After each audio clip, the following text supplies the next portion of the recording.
General Thompson, it's a symbol about the relationship which we have between our two security establishments.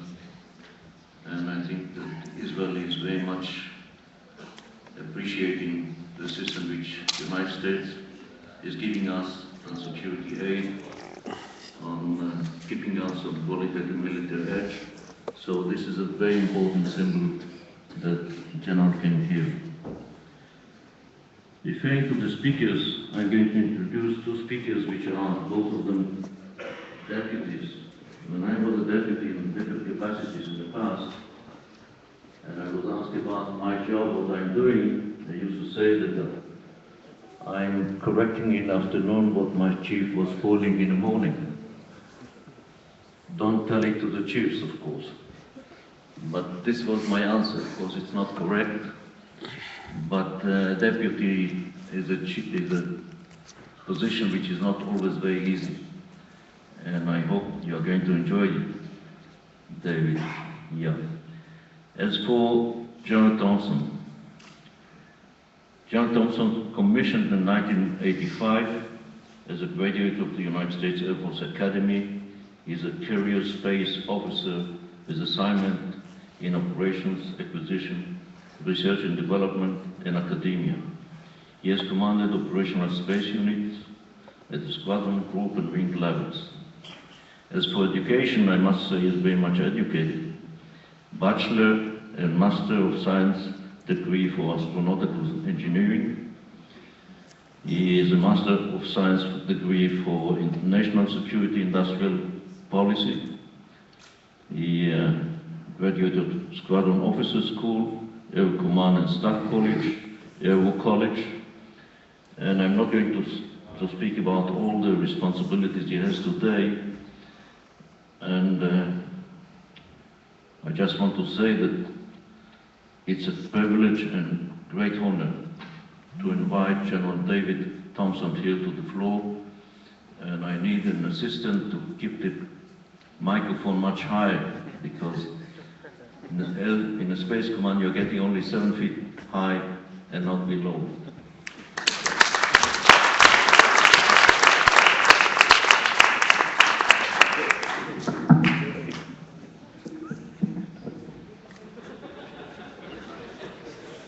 I think that's perfect. Thank you, sir. And like many of the 18-year-olds, or under 18, when we asked the question earlier this afternoon, when I grew up, I wanted to be an astronaut too. Unfortunately, I learned they didn't make spacesuits this big. So Horaim Tovim, good afternoon, ladies and gentlemen. This is my second trip to the beautiful country of Israel. I was fortunate to travel here for the first time and attend this conference in 2012. It was a wonderful experience then, and it's been a wonderful experience this time as well. It's a special privilege to be speaking at a conference honoring a true space hero, Colonel Ilan Ramon. He is one of only 28 people and the only non-American to have received our highest award for achievement in space, the Congressional Space Medal of Honor. Colonel Ramon's life and legacy reflect the highest ideals of human endeavor. For centuries, explorers have been willing to risk much to push back the limits of human endurance and advance our understanding of the universe. In addition, Colonel Ramon's service with NASA reflects the special partnership our two nations have shared for decades and will share for generations to come. That is Colonel Ramon's legacy. Zichrono Livracha. May his memory be as a blessing. I'd like to say I really enjoyed the video created by the Fisher Institute that covered the achievements in space in 2015. I'll tell you as well that we celebrated a significant anniversary in 2015. It was the 20th anniversary of the full operational capability of the Global Positioning System, GPS. 20 years ago, it would have been hard to imagine how something as simple as providing global positioning, navigation, and timing capability could have revolutionized everything we do today, but that's what happened. When I see all that is envisioned, all of the plans of the future of the national space agencies, of companies that we saw here today, when I couple that with the energy and the passion and the drive of young students in the audience and those just entering the space career field, I can only imagine when you all gather for the 31st Elon Ramon Conference in 2036, exactly how the world will have changed by then. It's also been a long time since I've had the opportunity to be around a space community with such a diverse background, different perspectives, and so many different interests at stake. Unlike some, I believe those differences make us stronger rather than weaker, provided we're committed to frank and open conversation about the things that challenge us in space. And I can say I've seen today in this conference that you all are willing to have those frank discussions. As part of the final session today, I would like to have another frank discussion. That discussion deals with space security. In the 1950s and 60s, space was considered a sea of peace.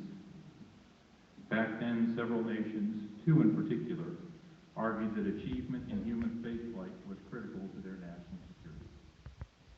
While there is no doubt that technical advances and motivations driven by human spaceflight achievements of that era contained an element of national security, human spaceflight achievements back then were as much about national pride as they were national security. There was another set of space programs of that era, and the technology development associated with them were also critical to national security. In the United States, we called those space programs Corona and Midas and Transit and Vela, and they were the precursors to many of the space systems that the United States space security enterprise operates today. And today there can be no doubt, while we continue to pursue the peaceful use of space, a large reason for the United States, its allies and partners to be in space is about national security. The security of our citizens, our economic interests, and our way of life. Without security, there can be no peace. Unfortunately, today's space is moving away from that sea of peace that it was in the 1950s and 60s. Storm clouds are growing and the waters are troubled. The unfortunate reality is that nations are fielding capabilities to deny others the use of space, precisely because those nations understand the strength and security we gain from operating in space. In order to defend our nations and our people, we are increasingly forced to consider what we have to do to defend and protect those vital space capabilities. Israel, the United States, and many other nations understand this sad reality, learned through millennia of conflict on land, at sea, and in the air. But we who wear the uniform, who serve our nations in their defense, have a duty first to deter those who might attack in any domain, and then defeat any adversary who challenges peace. This year, the United States and many other nations reflect on Operation Desert Storm, the war that began 25 years ago last month. That war served to demonstrate in practice the theory that had been advancing for decades. As a necessary condition to ensure victory, military forces had to operate in air, land, sea, and now space and cyberspace in a totally integrated manner. It also ushered in the era of precision warfare enabled by space capabilities. This new paradigm was a shock to military establishments across the globe. They could not fathom the speed with which the world's third largest army, equipped with modern weapons and hardened after a decade of combat, was decimated in a matter of weeks.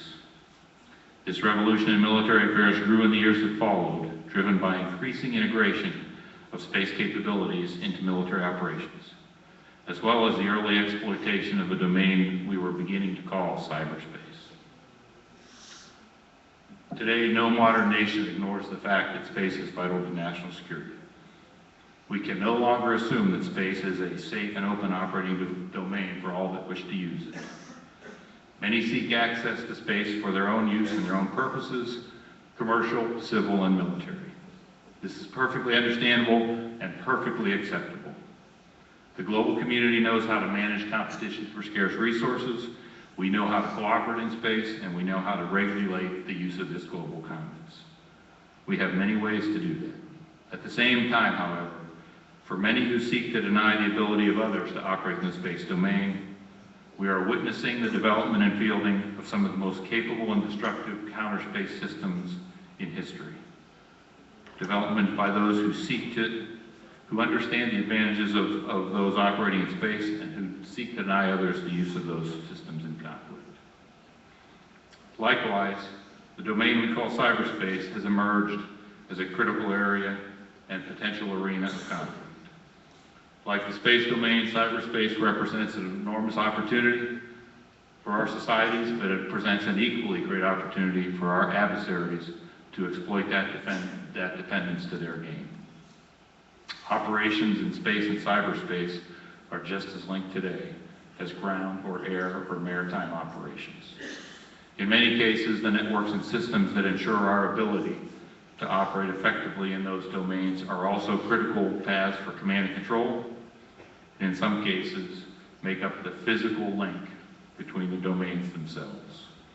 So today, ladies and gentlemen, I'd like to discuss just a few things Air Force Space Command is planning to ensure that the United States and her allies are prepared, first of all, to deter any adversary who might be attempting to deny us the use of our space systems, and in the event of conflict, the steps we're ready to take to protect the capabilities that we have.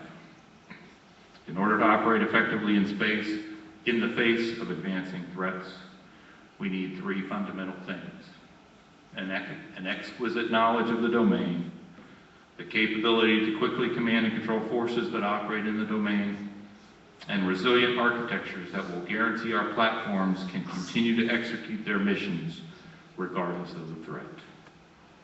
These three things are really not so different as the things that we need to operate in the air, inland, or at sea, but there are some key challenges and limitations in the space domain that make these tasks especially difficult. In space, we rely on a combination of technologies to fuse together data from powerful sensors focused on very specific segments of space. And from this, we achieve space domain awareness. In the past, we've cared only about the safety of our spacecraft, those concerned about those objects that might collide with our satellites and pose a physical threat.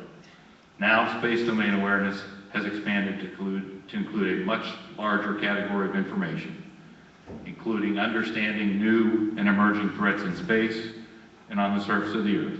We must now be vigilant and understand the new systems and technologies that are being deployed that can threaten our space systems, and how those who seek to take advantage of that will be operating despite our limitations and vulnerabilities in space. To begin with, we've recently fielded a new series of spacecraft that improves our awareness in space. The Geosynchronous Space Situational Awareness Program, the program that we call GSAP. These GSAP satellites transit the geosynchronous belt and give us a situational awareness to understand what objects are doing in that domain and the capabilities they may have. It also allows us to accurately track them, understand their orbits, and when and where they may pose threats to other systems in that particular region of space. I like to think of GSAP as the freshest set of eyes in the geosynchronous belt. It gives us the ability to maneuver throughout the belt, to maneuver near objects of interest, and to enhance our understanding and analysis that gives us an amazing capability to know exactly what, where, and how things may happen in that part of the space domain. At the same time, Air Force Space Command is enhancing its network of ground-based sensors. We've recently awarded the contract for the Space Fence, a high-fidelity S-band radar that will be built on the Kwajalein Atoll in the Western Pacific. This new radar will produce hundreds of thousands of observations every day, covering almost every orbital inclination, and will give us great sensitivity to track objects in low Earth orbit and medium Earth orbit. It also has the ability to automatically track and characterize unscheduled events in space, such as unwarned maneuvers, rocket body breakups, and other things of that nature. We're also relocating a very capable C-band ground-based radar to Western Australia and anticipate that that system will be operational later this year, as well as transferring one of our most capable space surveillance telescopes from New Mexico to Australia to help with geosynchronous coverage in that portion of the world. These new space situational capabilities, coupled with the existing ones, enable more timely and accurate operational decision-making. But the real key to understanding and operating in this threatened domain is the ability to command and control our space forces. Space situational awareness allows us to anticipate adversary actions by understanding local conditions and deciphering intent. This includes assessment of the on-orbit assets themselves, characterization of pre- and post-launch events, the ability to determine reasons for specific spacecraft activity, for example, malfunctions, routine maneuvers, responses to external phenomena, and perhaps the beginning of hostile action. This awareness can and must occur on timeline that gives leadership the time to assess actions and respond appropriately. All of this technology is worthless if the men and women operating these systems do not have the processes, the tactics, and the training to leverage the capabilities to execute timely decisions. With the space and cyberspace force dispersed worldwide and operating on multiple platforms, on multiple continents, command and control is truly a challenge for the space domain. However, we've created a response to develop those, or to assess and create processes for this very unique challenge. Recognizing this, the Secretary of Defense and Director of National Intelligence established a joint interagency combined space operations center to create better unity of effort and information sharing across our national security space enterprise. This new space-focused command and control center provides the Department of Defense and the intelligence community with a robust test and experimentation environment to better integrate our operations in response to growing threats. This center is currently engaged in tests and experimentation to understand the required response timelines, assess command and control and decision aids, and develop tactics, techniques, and procedures to address a growing list of space threats. Fusing the operation of our space systems with exquisite intelligence capabilities in real time will enhance our ability to track, monitor, analyze, predict, and respond to threatening activity in space. And it will ensure the United States, its allies, and partners remain free to use space for civil, commercial, and national security purposes in the years to come. This new Space Command and Control Center is needed to ensure the national security space enterprise meets and outpaces these emerging and advanced threats and continues to provide information, capabilities, and effects required of our national leadership, our allies and partners, and the joint force. It will serve to enhance the nation's deterrent posture in space by demonstrating the United States is prepared to operate through any threat and will protect our space capabilities should any adversary threaten them. This brings me to the next main theme of space security, and that's the growing area of resiliency. In the first Gulf War, the enemy did not have a vote in how we leveraged and used space to our advantage. We operated with near immunity in the domain, and for a long time since then, we have continued to do so. In that era, chief considerations for major space acquisition programs were cost and capability. The result was very capable space systems that we operate today, but we gave very little consideration to the defensibility or vulnerability of these systems themselves. We can no longer afford to operate that way in the future. Our future systems will have to keep costs under control, but paramount in our thinking will have to be how we will continue to meet the needs of soldiers, sailors, airmen, and Marines with space capabilities through the entire spectrum of conflict.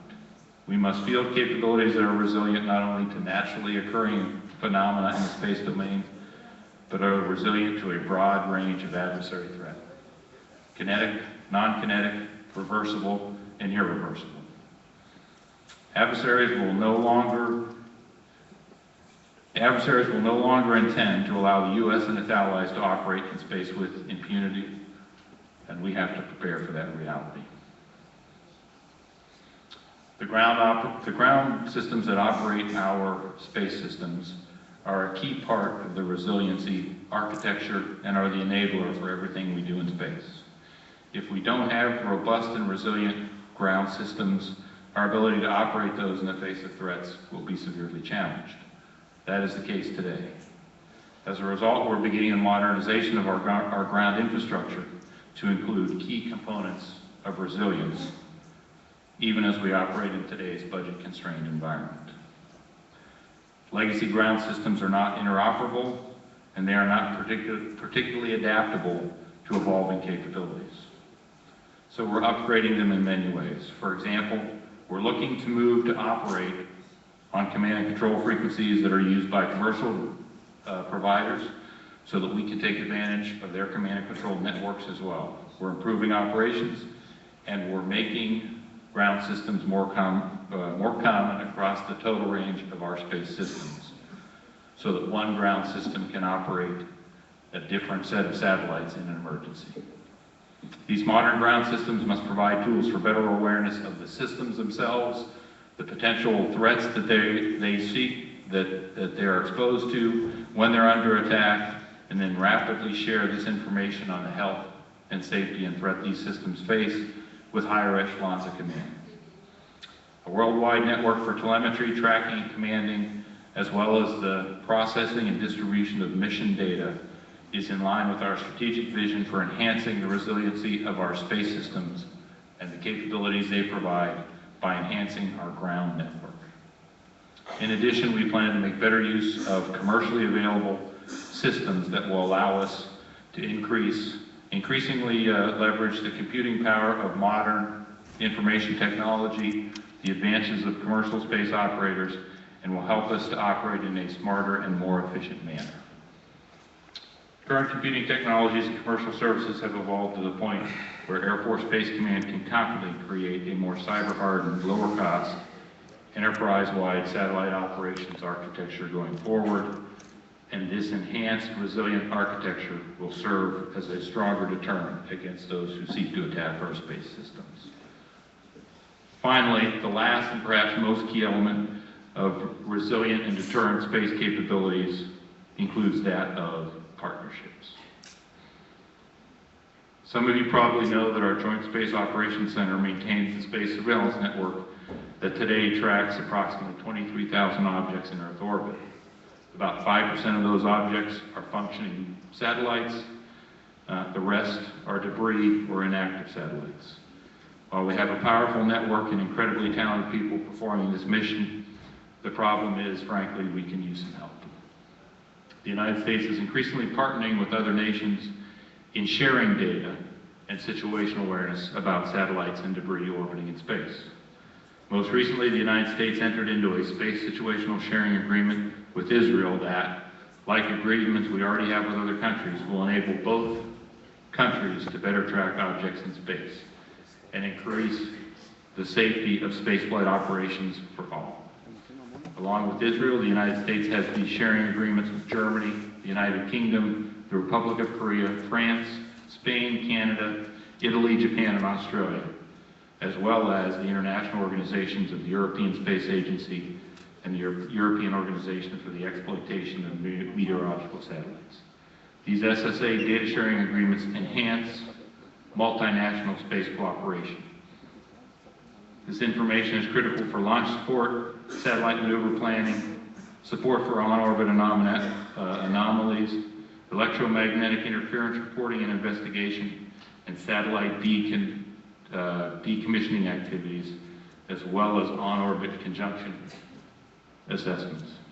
As we gain experience and confidence in these SSA partnerships, we should continue to explore partnerships and opportunities in other areas of mutual interest in space operations for our nations. Ultimately, the United States, Israel, and all like-minded nations who seek the free and peaceful use of space will need to form partnerships that deter others from aggressive and provocative action, and must be prepared to defend those space assets when required. Nobody wants war, nobody desires conflict. Yet war and conflict are a sad reality of our existence. Our militaries exist to ensure that our citizens and our allies are guaranteed the right to live as free people, free to seek out and attain their own destinies. That means that while we desire space to be peaceful, we must be prepared to defend ourselves in and from space. To be prepared for war means that we have to ensure we're resourced, trained, and equipped to defend all of our critical space assets in space and in cyberspace from an increasing array of threats. Every man and woman who wears a uniform wants one thing most for our families and children: peace. And I, like you all, I'm sure, wake up every day and do the things we need to do to fill that desire. As I close, let me quote from once more from Colonel Ramon. He said, "The quiet that envelopes space makes the beauty even more powerful, and I can only hope that the quiet can one day spread to my country." Security is the key to maintaining the peace and quiet of space and a precursor to the spread of peace. Toda Rabah. Thank you very much.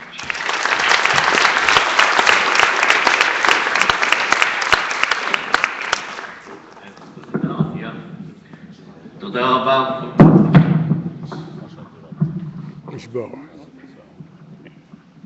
Say in English, thank you very much for the interesting talk about the challenges and trends which you have, and the last piece which you made about peace. All of us are praying with you to achieve it everywhere. Thank you very much, and I get authority from the פישר Institute to present you with a book about Israel from high altitude, but not space altitude. All the best for you. Thank you very much again. If I may just briefly, I would like to reciprocate as well in recognition of our partnership with Israel in many ways and forms. And this is a depiction of the Earth. And I'll say this: Air Force Base Command operates in 130 trillion cubic kilometers around the Earth. But as we like to say, none of that matters unless it has an effect right here. Yeah, that's right. Thank you.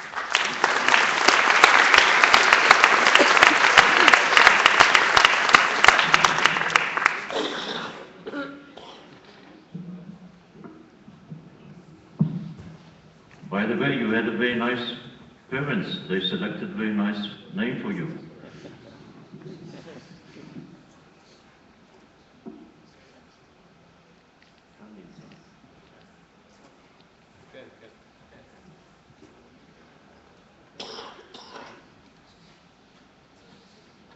אני אציג את הדובר הבא, ונעשה את זה בקצרה, כי אנחנו שומרים על ביטחון סודר בדרך כלל.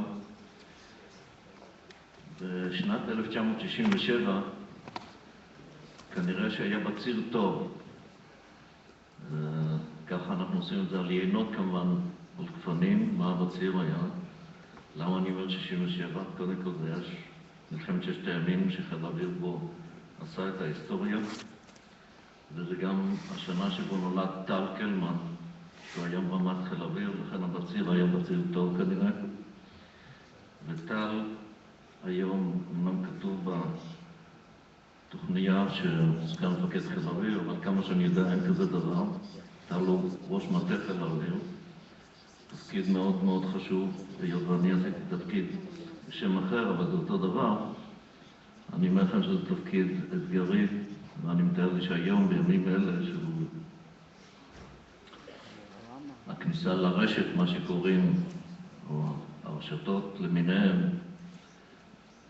והמחירים שהיום אנחנו רואים מה זה F-35, זה אחד האתגרים הכי רציניים שישנם לנהל את מטה חיל האוויר ולתאם את עבודת המטה.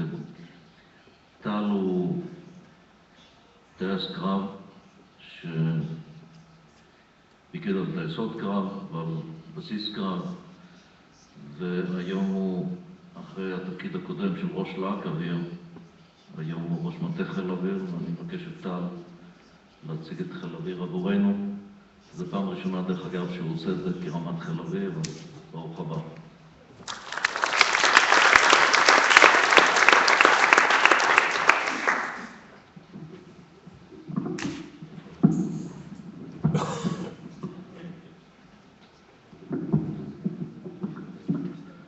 ערב טוב. קודם כל, ירדנו קצת בגובה. בדרך כלל כשאני עולה לדבר ברוב הפורומים, אני לוקח את האנשים מגובה פני הקרקע ומעלה אותם לנקודת מבט של מעוף הציפור. פה אני מרגיש שאני צריך להוריד אתכם קצת לקרקע. זו הערה ראשונה. הערה שנייה זה כבוד הוא לי שדוד עברי מציג אותי, זה פחות או יותר פסגת הקריירה שלי עד עכשיו. אבל באמת רוצה להודות על ההזדמנות להגיע כאן ולדבר מול הפורום המכובד הזה. שמי טל קלמן, ראש המטה. אני לא אגיד שאני סגנו של מפקד חיל האוויר, אבל בתפקידי כראש המטה אני אמון על בניין הכוח והתאמת חיל האוויר לאתגרי העתיד. אבל אני רוצה דווקא להתחיל רגע בנימה אישית, במורשת אילן רמון ובנגיעה אישית של המורשת הזאת אליי. הייתה לי הזכות לטוס עם אילן רמון בטייסת 105, ממש לפני התקופה שהוא יצא לקורס אסטרונאוטים, והייתה לי גם הזכות להיות מפקדו של אסף רמון, בנו, כמפקד בית ספר לטיסה, כשהוא היה חניך בקורס טייס. יש נטייה טבעית, אני חושב, שאנחנו הופכים אנשים לסוג של סמל אחרי מותם. במקרה הזה אני מכיר את שני האנשים האלה היטב לפני מותם, ושניהם היו סמל ודוגמה לסביבה שלהם, בעיקר מהצניעות וגובה העיניים, יחד עם כל הכישרונות שלהם. ואני חושב שההחלטה לשלוח טייס מחיל האוויר הישראלי, להיות האסטרונאוט הישראלי הראשון, אני חייב להגיד שאז בתור טייס צעיר הסתכלתי על המהלך הזה ולא בהכרח הבנתי את המשמעות, אבל אין ספק שהיום בוודאי בהסתכלות לאחור, אני חושב שזה היה מהלך חזוני, צופה פני עתיד, ובראייה שלי הוא גם סימן לחיל האוויר איזשהו מצפן ונקודת מכוון אסטרטגית מתוך ההבנה של המשמעות האסטרטגית של החלל לביטחון הלאומי והחיבור שבין האוויר לחלל. בממדים הרכים, אני חושב שאילן רמון מימש הלכה למעשה אמירה שהיא אמירה רבת שנים בחיל האוויר, שהשמיים אינם הגבול. אמירה שבחיל האוויר היא מבטאת את החתירה לפריצת גבולות, חתירה מתמדת למצוינות, וזה חלק מהתרבות הארגונית שלנו. אני אנסה בדקות הספורות הקרובות לשתף אתכם קצת במבט, לפחות בנקודת המבט, ממעוף הציפור, על האתגרים המרכזיים במזרח התיכון, ומיד לקשר אותם לאתגרי חיל האוויר במזרח התיכון, וכל זה כדי להגיע לחיל האוויר והחלל, והקישור שבין האוויר לחלל. אני מניח שבמבט מהחלל היום על המזרח התיכון, כנראה נראית תמונה מרהיבה, פסטורלית ושקטה, וככל שאתה מנמיך לתוך האטמוספירה ומתקרב לגובה פני הקרקע, יש מזרח תיכון רוחש וגועש, מזרח תיכון שהוא נמצא בהשתנות כללית, שהדבר הקבוע היחידי שבו זה ההשתנות המתמדת. אני רוצה לציין 5 מגמות מרכזיות שאני חושב שהן בסופו של דבר גם קשורות למקומו של חיל האוויר ולאתגרי חיל האוויר. המגמה הראשונה היא הנושא של ההיחלשות של כל מדינות הלאום. מצד אחד, גם המדינות, יש מדינות שהפכו ללא רלוונטיות, ששמן כמדינה, כמו סוריה, כבר כמעט ולא רלוונטי באמירה המדינתית מצד אחד, ומצד שני יש מדינות שהן עדיין כמדינות, אבל היציבות שם לא בהכרח מבטיח את קיומן כמדינת לאום עוד הרבה מאוד שנים. ובצד השני יש התחזקות של הטרור ושל הג'יהאד העולמי הקיצוני, שהוא מאוד מטריד אותנו, ואנחנו רואים בתהליך של מעל 10 שנים מעבר מהלחימה המסורתית של צבא בצבא למצב שבו אנחנו נלחמים בארגוני טרור, לחימה מול אויב נעלם שאין לו מרכז כובד אחד, הוא מוטמע בתוך אוכלוסייה אזרחית ובתוך סביבה אורבנית, וזה אתגר צבאי ואתגר אווירי ממדרגה ראשונה. המגמה השנייה, או הסוגיה השנייה, היא איראן. הדומיננטיות האזורית הולכת ומתעצמת. הסכם הגרעין, שאומנם דחה את האתגר הגרעיני, אבל הוא הזדמנות להתעצמות כלכלית והרחבת מעגלי השפעה של איראן. יש לה תעשיית נשק מתקדמת, יש לה גם תוכנית חלל להבנתי, וזו סוגיה שהיא בהחלט צריכה להטריד אותנו, והמדינה הזאת מזינה משאבים ונשק שמגיעים לגבולות מדינת ישראל.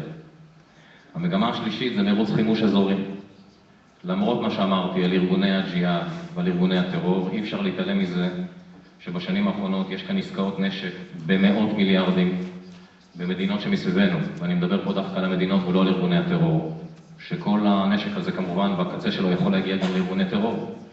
נשק מזרחי ומערבי מתקדם מאוד, ופה יש פוטנציאל לשחיקת היתרון האיכותי של צה"ל על אויביו, שהוא מפתח בתפיסת הביטחון הלאומי שלנו. אני אתייחס לזה בהמשך. בממד האווירי יש כאן עסקאות במיליארדים למטוסי קרב מתקדמים מאוד, גם מזרחים וגם מערביים, וחיל האוויר בהחלט מסתכל קדימה ומחפש את הדרך לתת את הזינוק קדימה כדי לשמור על היתרון על אויביו. דבר הרביעי זה הנוכחות הבינלאומית מסביבנו במזרח התיכון. יש כאן הרבה מאוד קואליציות, הרבה מאוד שחקנים, ובאמירה ציורית אני יכול להגיד שהשמיים הפכו צפופים יותר ויותר ברמה היומיומית. אנחנו מברכים על הנוכחות הבינלאומית הזאת. בנקודת הזמן הזאת היא כמובן משרתת את האינטרסים שלנו בצורה טובה מאוד, אבל היא מחייבת אותנו להתייחס אליהם. והדבר האחרון, שהוא לא פחות מדרמטי, והוא מתפתח פה כבר כמה שנים, זה התפתחות האיום הבליסטי על מדינת ישראל. יש עלייה משמעותית בכמות, אבל לא פחות משמעותית מכך גם באיכות ובדיוק. וזה בעצם בראייתנו מענה של אויבינו לעליונות האווירית שחיל האוויר הפגין מאז קום המדינה, ובניין כוח של אויבינו שפחות מכוון לבנות חיל האוויר כנגד חיל האוויר, והלכו למקום של המענה הבליסטי. גם כנגד זה אנחנו בבניין כוח משמעותי, ואני תכף אתייחס לזה. בתמונה הכוללת ישראל אומנם לא במוקד כרגע, וזה טוב לנו, אבל אנחנו ברגישות אזורית ונפיצות גבוהה מאוד, ולכן זה מחייב אותנו למוכנות שהיא מוכנות משמעותית. אני יורד רגע לקומה של חיל האוויר, מה המשמעויות של הדבר הזה, של הסיטואציה הזאת, המגמות האלה, חיל האוויר. אז קודם כל חיל האוויר ממשיך להיות גורם דומיננטי מאוד בתפיסת הביטחון הלאומי של מדינת ישראל. הוא היה כזה, הוא ימשיך להיות כזה, ויש לו מרכיבים מרכזיים ביכולת ההרתעה, ההכרעה וההגנה של מדינת ישראל. בצד אחד אנחנו יום-יום מחויבים להישאר כקפיץ דרוך ולשמר חיל שהוא חד ומוכן בכל נקודת זמן, לזנק תוך דקות בודדות לאוויר, להיות רלוונטי באירוע הגנת שמי המדינה, להיות רלוונטי לאירוע טרור. לרוב הכוח הראשון שמגיע לשטח הוא כוח אווירי, ובצד השני אנחנו גם משמרים מוכנות מלאה, וחיל האוויר הישראלי שומר באופן קבוע על מוכנות מלאה ללחימה כוללת תוך 12 שעות. ולדבר הזה יש משמעויות. הדבר השני זה שאנחנו חיל שמצד אחד בונה את היכולות שלו למלחמה הכוללת הגדולה, שאנחנו מקווים שלא תגיע, ופה אני מצטרף לאמירה של קודמי. אבל בצד השני אנחנו עסוקים יום-יום, שעה-שעה, בפעילות מבצעית אינטנסיבית מאוד, במה שאנחנו קוראים המערכה שבין המלחמות. שהיא מערכה שקטה, הייתי קורא חלקה הגדול חסויה, שמטרתה לשמר על האינטרסים ולדחות, לשמר את האינטרסים האסטרטגיים של מדינת ישראל ולדחות הלחימה הבאה. למלחמה אנחנו בונים את עצמנו בצורה ציורית להיות פטיש, עם יכולת קטלניות, ואנחנו הגדלנו את הקטלניות של חיל האוויר בסדרי גודל בשנים האחרונות, עם יכולת של תקיפת אלפי מטרות ביממה. בצד השני, במערכה שבין המלחמות, איזמל שיודע לנתח במודיעין מדויק וביכולת פגיעה מדויקת ולפגוע במטרות בכל מקום ובכל שעה. חיל האוויר היום בונה את יכולותיו מהתת קרקע ועד החלל, וזה מרחב האתגרים שלנו. אנחנו לא מתעלמים מהאיומים, איומי התת קרקע המדוברים רבות, ואנחנו לוקחים את היכולות שיש לנו ולוקחים יכולות קיימות, מתאימים אותם לאתגרים, החל מאתגרי התת קרקע ועד החלל. אנחנו בונים את חיל האוויר ורואים את חיל האוויר כיציבה אסטרטגית של מדינת ישראל. אנחנו לא יכולים לבנות את חיל האוויר רק כנגד וכמענה לארגוני הטרור, כי זה ברור שהמענה לארגוני הטרור הוא לא רק חיל האוויר. אנחנו לא יכולים להתעלם ממרוץ החימוש שנמצא מסביבנו, ואנחנו בונים חיל האוויר שאומנם רלוונטי לאתגרי ההווה באותה לחימה חדשה, אבל מצד שני, אנחנו בונים חיל שיהיה מוכן לתפניות אסטרטגיות, ובמידה ואותו אמל"ח או אמצעי לחימה מתקדמים יופנו כנגדנו, אנחנו בונים את המוכנות הזאת. שנת 2016 היא דוגמה טובה לזה. בדצמבר 2016 הנחתו במדינת ישראל 2 מטוסי F-35 הראשונים. מטוסי F-35, מטוסי דור 5, מטוסים עם יכולות המתקדמות ביותר בעולם, קיימים היום בארצות הברית בלבד, והדבר הזה הכניס את חיל האוויר לעידן של מטוס הדור 5, וכשדיברתי על היתרון האיכותי, זאת הקפיצת מדרגה שחיל האוויר צריך לעשות כנגד אויביו. חיל האוויר כמובן רואה את עצמו כשותף אמיתי בקרב היבשה, ובשנים האחרונות אנחנו מבינים שאש ותמרון משולבים זה בזה, אין תמרון בלי אש ואין אש בלי תמרון. אנחנו מבינים שבלחימה המודרנית נדרש תמרון, וחיל האוויר נלחם כתף אל כתף ובונה את עצמו להילחם כתף אל כתף עם כוחות הקרקע. שני דברים האחרונים שאני יכול להגיד בעניין הזה, אחד זה ההגנה. בשנים האחרונות החיל שהיה חיל שקם כחיל התקפי, לקח על עצמו את משימת ההגנה האווירית, והאיום הבליסטי חייב אותנו לבנות מערך יירוט רב שכבתי, כיפת ברזל, שרביט סמים, חץ 2, חץ 3, שכבות שבסופו של דבר גם מגיעות עד החלל. יש לנו ונבנו בשיתוף בין גופי הביטחון והתעשיות הביטחוניות הישראליות, ולא רק, יכולות הגנה פורצות דרך ברמה העולמית. אלה לא יכולות הרמטיות, חשוב שנבין את זה, אבל הן נותנות מענה טוב מאוד, והן מקזזות בצורה משמעותית את היתרון מנסים אויבינו להשיג בבניית היכולות הבליסטיות. ותווך החלל הוא מרכיב הולך ומתעצם בעולם הזה, בשכבות הגבוהות יותר. ואי אפשר שבלי בניית כוחנו כחיל של אדם וטכנולוגיה. אנחנו מכוונים לשמר את חיל האוויר כחיל טכנולוגי, שבשיתוף עם התעשיות הישראליות ושותפים בינלאומיים נמצא בקדמת הטכנולוגיה העולמית, אבל אנחנו מאמינים שהטכנולוגיה אינה עומדת בפני עצמה, ואנחנו משקיעים באנשים וברתימת טובי האנשים, גם לוחמים וגם תומכי לחימה, יחדיו לשירות. בשנים האחרונות, לצערי הרב, צבא ההגנה לישראל לא הצליח לבנות לעצמו איזושהי תוכנית רב-שנתית, חלקו הגדול כתוצאה שיח כזה או אחר ברמה של הדרג המדיני. לשמחתי, השנה, בשנת 2016, היא השנה הראשונה, אחרי שנים רבות שבהם לא הצלחנו לגבש תוכנית רב-שנתית, שבו סוכמה בין משרד הביטחון למשרד האוצר תוכנית רב-שנתית, היא נקראת תוכנית רב-שנתית גדעון.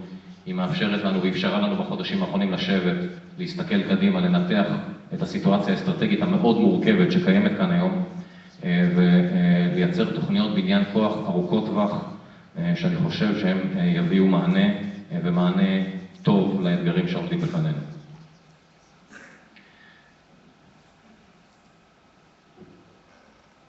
ברובד האחרון אני רוצה לדבר על חיל האוויר והחלל. דיברתי עד עכשיו בעיקר מהמעוף הציפור ובתוך האטמוספירה. בחיל האוויר המודרני, בכל הפעילות מבצעית של החיל היום משולבים מרכיבים מהחלל. וכשאנחנו מסתכלים קדימה, אני חושב שהמגמה הזאת תלך ותתעצם, והשילוב שבין מרכיבי אוויר וחלל, או תוך אטמוספירה וחוץ אטמוספירה, ילכו ויגברו. המודיעין, כראשית הצירים, גם בטווחים הקרובים וגם בטווחים הרחוקים, מגיע חלקו הגדול מהחלל. יכולות הגילוי וההתראה, ואל מול האיום הבליסטי והצורך שלנו לקבל התראה על איום בליסטי שמשוגר לכיווננו, חלקו הגדול והמשמעותי שנותן לנו זמן יקר של היערכות ותגובה מגיע מהחלל. יכולות הניווט של המטוסים, לא רק של המטוסים היום, בכלל גם לצרכים אזרחיים, אבל יכולות הניווט של המטוסים היום מתבססות על יכולות שמגיעות מהחלל. יכולות הניווט והפגיעה המדויקת של החימוש, והיום בחיל האוויר יש לו אלפי חימושים מדויקים שיכולים לפגוע בדיוקים של סנטימטרים, והדבר הזה כמובן מגדיל בצורה משמעותית הקטלניות. התקשורת, דרך המרכיב של התקשורת הלוויינית, מגמה שהולכת ומתעצמת, הצרכים שלנו שם הולכים וגדלים, כגיבוי על סוגיות של תקשורת, כיכולת לקיים תקשורת בטווחים מאוד רחוקים. מדינת ישראל כמשימותיו של חיל האוויר הם לא רק על הגבולות, הם גם בטווחים מאוד מאוד רחוקים. וכמובן, סוגיית ההגנה האווירית, גם הגילוי וגם העירות שדיברתי עליו. לכל המרכיבים האלו יש חשיבות עליונה ביכולות המבצעיות של חיל האוויר וביכולת שלנו להתפרס על פני כל המזרח התיכון ואף למעלה מכך. וללא חלק גדול מהיכולות האלו תהיה פגיעה מבצעית משמעותית ופגיעה באפקטיביות המבצעית של צה"ל ושל חיל האוויר. חשוב לי לציין בנקודה הזאת, בטח במבט קדימה, בכל נושא ביטחוני, גם חיל האוויר, אנחנו משתדלים לבנות מקסימום עצמאות. מתוך הבנה שהסביבה האסטרטגית היא סביבה לא יציבה, ומי שהיום הוא ידיד, מחר אני יכול למצוא אותו בסיטואציה אחרת, ולכן, למרות הרבה מאוד שיתופי פעולה מאוד מאוד משמעותיים, חשוב מאוד שמדינת ישראל, כמעט בכל תחום, תבנה לעצמה יכולת עצמאית. העצמאות בסוגיות ביטחוניות זה נכס אסטרטגי, ולא נכון לבנות את כוחנו עם תלות מוחלטת על גורמים בינלאומיים, ואני חושב שהדבר הזה נכון גם לממד האווירי ובוודאי גם לחלל. אני חושב שהחלל הוא עומק אסטרטגי של מדינת ישראל הקטנה, ואם תיארתי את הסיטואציה שקורית מולנו ואת השחיקה שאנחנו מרגישים ביתרון האיכותי שבין צה"ל לבין אויביו, שבין חיל האוויר לבין אויביו, אז דיברתי על ה-F-35, אני חושב שהחלל הוא פוטנציאל למענה לשימור היתרון האיכותי של ישראל לשכנותיה, פוטנציאל משמעותי מאוד שאנחנו צריכים להשקיע בו ולהמשיך לפתח אותו. כי היתרון האיכותי הזה הוא מרכיב מרכזי בתפיסת הביטחון הלאומי שלנו. כשאני מסתכל קדימה על הצרכים העתידיים של חיל האוויר בעולם החלל, אז אני חושב שכל אחד מהצרכים שתיארתי הם צרכים שאני הייתי רואה אותם כצרכים מתרחבים. גם הרחבת יכולות המודיעין, גם בטווח, גם ביכולות כיסוי השטח, כי היום אנחנו לא ממוקדים רק בזירה אחת, אנחנו זקוקים להרבה מאוד מודיעין, בהרבה מאוד זירות, על שטחים מאוד גדולים, גם במגוון של הסנסורים, מתוך ההבנה שחיל האוויר צריך לפעול ביום, בליל ובכל מזג אוויר, וגם הרזולוציות, לאור היכולת פגיעה מאוד מדויקת, הרצון להגיע לרזולוציות שהן רזולוציות מאוד נמוכות, מאוד מדויקות של מודיעין, שפוגשות בסוף צצות שיודעות להגיע בדיוק משמעותי. הדבר השני זה הרחבת יכולות התקשורת, אנחנו יותר ויותר מחפשים לעבור לתקשורת לוויינית. התקשורת הלוויינית, שהיא כמובן עובדת בעיקר כלפי מעלה, יותר קשה לחסום אותה היום, וזה מענה שהוא מענה חשוב, כי מחפשים לחסום אותנו, ומחפשים לפגוע בחיל האוויר, ומחפשים לחסום אותו בכל מיני דרכים, ולכן הרחבה של יכולות תקשורת. וכמובן שמסתכלים קדימה בעיניי יכולות התקפיות, גם קינטיות וגם קיברנטיות שיגיעו מהחלל, בעיניי זה מרכיב שאני בטוח שנגיע לשם וחשוב שנכוון לשם.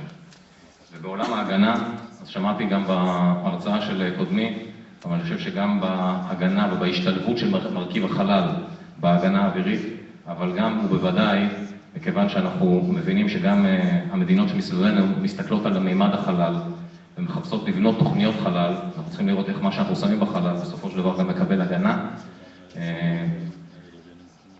והדבר האחרון שאני חושב שיש הרבה מאוד דברים היום שמשרתים יכולות אזרחיות וצרכים אזרחיים, שאפשר למצוא את השילוב שבין צרכים אזרחיים לצרכים ביטחוניים. לסיכום, אני רוצה להגיד שבטח בראיית חיל האוויר, חיל האוויר של שנת 2016 חזק מאי פעם. הוא חיל שיש לו רזומה רב שנים של הישגים מבצעיים רבים. בימים אלו, ההישגים המבצעיים האלה הם רובם מושגים בשקט ולא מעל גלי האתר. וכמו שאמרתי, 2016 כשנת נחיתת ה-F-35 היא רק מסמנת, זה לא רק ה-F-35, היא מסמנת את זה שמדינת ישראל מתכוונת להמשיך לשמר את חיל האוויר חזק כדי לשמר את היתרון האיכותי. ואני חושב שהמשפט שהשמיים אינם הגבול, שהוא משפט שמשתמשים בו בחיל האוויר, אז בטח בכנס כזה, זה כבר מזמן לא, זאת לא המציאות, מזמן פרצנו, ואנשים כמו אנשים שיושבים פה פרצו את הגבול הזה, ואני חושב שבשנים הבאות זה ממד שאנחנו נראה את עצמנו משקיעים בו יותר ויותר, והיכולת למצוא את החיבור בין הממד האווירי לממד החלל, אני חושב שהוא מפתח מרכזי ביכולות המבצעיות של מדינת ישראל בעתיד. מודה שוב על ההזדמנות לדבר בכנס, ואני אשמח שפעם נוספת תציג אותי גם בהזדמנות נוספת. תודה רבה. אני חושב שצריך לעבור מהמנבט החלל כבר לא הגבול, אבל אני לא יודע אם אתם יכולים להעריך את זה.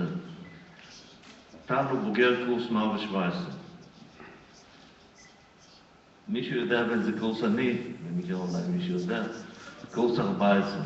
עכשיו תתארו לכם שאני צריך לדמיין לפני איזה 30 ומשהו שנה, שאני אלך, יברך גנרל ישראלי מקורס 117, כאן על הבמה, זה מעבר לכל דמיון. קורס של הבן שלי. למה אני אומר לכם את זה? זה לא רק בגלל הנוסטלגיה. תחשבו מה יהיה עוד 10-20 שנה, אתם לא יכולים לדמיין היום בכלל. בעיקר בנושא החלב. בוודאי לא חיל אוויר. לכם העתיד לפניכם, חבר'ה, אל תפספסו אותו, תעשו מה שאפשר. כל טוב לך טוב.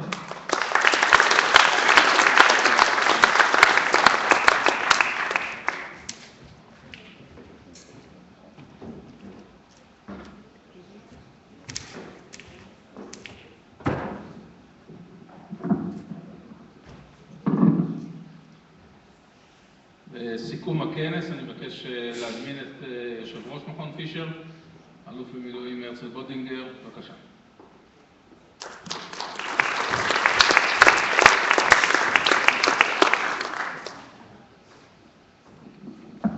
ערב טוב למי ששרד לקטע עד הסוף.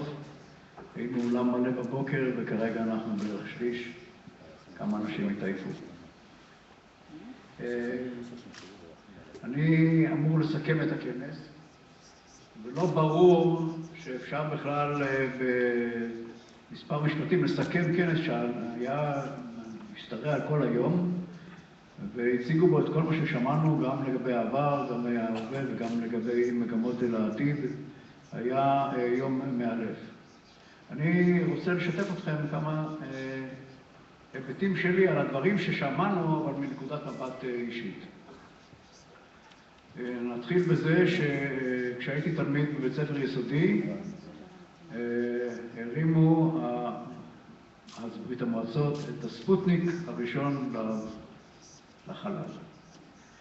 זה יצר מהפכה וזעזוע, בעיקר בצד האמריקאי, ונלקחה החלטה, התחיל המרוץ לירח, ונלקחה החלטה של הנשיא קנדי שארצות הברית לקבל את כל ההשקעות הנדרשות, החלטה אסטרטגית, שתגיע לראשונה וגם נצליחת. לפני כן, הרוסים שמו כלבה בחלל, כלבה לייקה, אחרי כן שמו את יורי גגארין, האסטרונאוט הראשון, הקוסמונאוט הראשון שלהם, וב-1969, האדם האמריקאי שם רגל על הירח, צד קטן לאדם, צד גדול לאנושות. ומאז אנחנו נמצאים פה, כל מה ששמענו וכל מהצעדים הראשונים האלה. קצת להיות בנקודה, ככה מדברים על בחלל ובחלל. מתי אתה יודע שאתה בחלל? אז אני קבעתי הגדרה אישית כזאת, שאתה בחלל כאשר אתה מספיק למדוד גובה מעל כדור הארץ, ואתה מודד מרחק לכדור הארץ. אז מהירח נפער ככה, מהמאדים כמובן שזה יהיה, וכן הלאה, אנחנו לא יודעים לאן ילכו מפה. דבר נוסף קשור לחקר החלל. ובדמיון ארוך, התייחסתי לזה אתמול בערב בקבלת הפנים, הדמיון הכי גדול לדברים שהיו בעבר זה ליורדי הימים, שגילו את כל הארצות, את אוסטרליה ואת אנטארקטיקה, ויצא לי לפני 5 שנים לטייל לאנטארקטיקה באונייה. אני יצאתי מהקצה הדרומי של דרום אמריקה, סוף העולם, פין דל מונדו, המקום נקרא, ועלינו על סירה שוברת קרח רוסית, ושטנו לדרום לאנטארקטיקה, ליבשת ההיא. עברנו בים, קטע המיצר בין דרום אמריקה עד, הוא אחד המיצרים הסוערים ביותר שישנם, וזה נובע מכך שהקרבה בין אנטארקטיקה לדרום אמריקה היא הקרובה ביותר שישנה סביב הזה. כשמסתכלים מלמטה, אז הזרימה היא בכיוון השעון, ממערב למזרח, וזה בנטורי, ויש שם זרמים חזקים מאוד. אנחנו קטע מהזמן שטנו, והאונייה בשביל להתקדם ישר שטה עם 60 מעלות אף לתוך הזרם, כדי להתקדם לכיוון הרצוי. היה ים סוער מאוד. והם הקיפו הם היו צוות מיומן מאוד, לא היה שום חשש פה, זה שוטרת קרח, אבל הם הקיפו את כל הדלתות, קצת לפני שיצאנו לים הפתוח, הם הקיפו את כל הדלתות ונתנו אזהרה שלא מסתובבים במסדרונות בלי אוחזים את המעקה, ויהיה קשה מאוד, ואומנם היה קשה מאוד. היה קשה מאוד, האונייה עלתה וירדה והתהפכה וזה כקליפת אגוז, ואני ככה חשבתי לעצמי אנחנו די בטוחים שאנחנו נגיע, הצוות מיומן, אונייה מברזל, סגורה היטב, אבל את המקומות האלה עברו באוניות מפרש, ואנשים עלו על התרנים לגבהים עצומים שמתנדדים מאוד בשביל לפרוס או לקפל מפרשים לפי הצורך והוראות הקברניט, וזה היה מסוכן מאוד, רבים מהם לא חזרו. כמובן לא היה שום קשר, אונייה יצאה לחצי שנה לכיוונים בלתי ידועים, לפחות בהתחלה חשבו גם שבקצה נופלים, ולא ידעו שכדור הארץ הוא לא כדור, אלא הוא שטוח,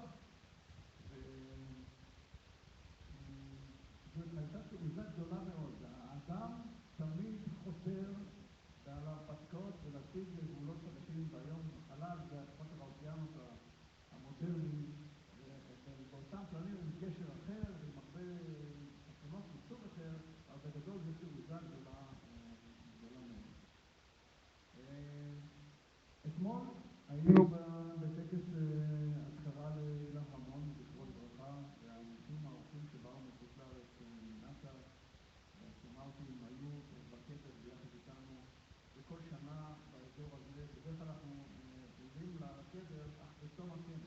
הכנס זה תמיד בסוף ינואר, תחילת פברואר, והשנה בגלל סיום הזמנים, לרוב זה יוצא ביום שישי הקרוב, פעם שישי הוא רחוק מדי, יום שישי הקודם הוא מוקדם מדי, נסו פשוט יום לפני, ואז אתה מגיע לפה אחרי שאתה כבר חווית את החוויה הקשה הזאת. ואנשים נהדרים, ראיתי את התלונות שלהם,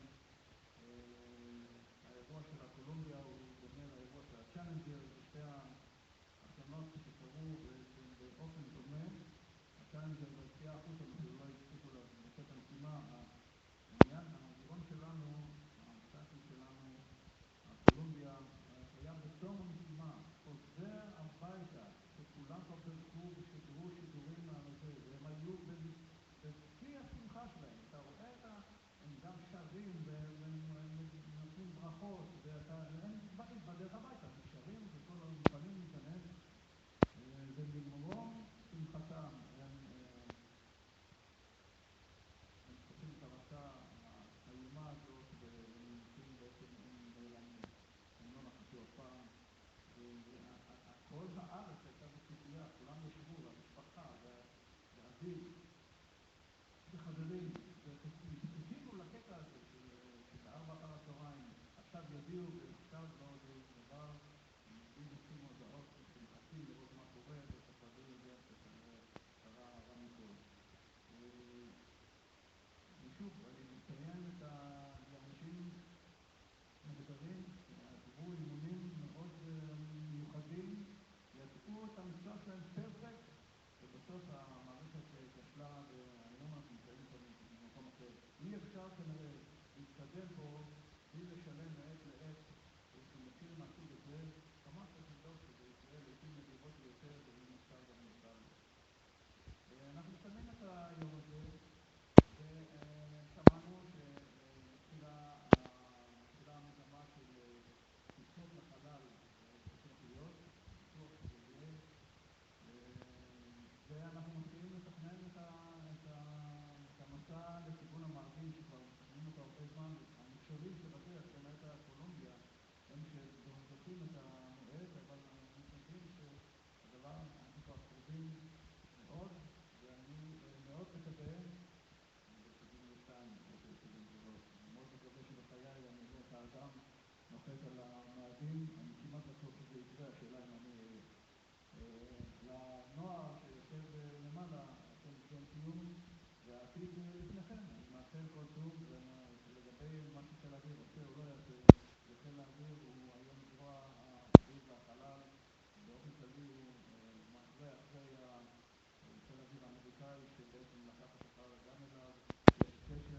כל מה שמעל פני כדור הארץ ועד האינסוף, הגוף היחיד שיכול לקחת אותו זה חיל האוויר, קיבל את המטלה הזאת בצורה רשמית, וזה מה שאנחנו עושים. אני יכול לזכור את הימים הראשונים שהביאו את הימים הראשונים, את הסימן שאלה הגדול בכלל, האם אנחנו צריכים בכלל דבר כזה. והיום זה לא שאלה יותר, ואני מאוד מודה לרמ"ט חיל האוויר על הדברים שהוא אמר פה. אני מודה לכל האורחים שבאו מעבר לים וגם שבאו מהארץ ושהשתתפו איתנו עד עכשיו. אני מודה לכל הגופים שתמכו ותומכים בנו, ובעיקר אני בסוף רוצה להודות לעשאל, שזה הסולו הראשון שלו, וזה השני. זה השני. החלל הראשון, וזה היה למופת.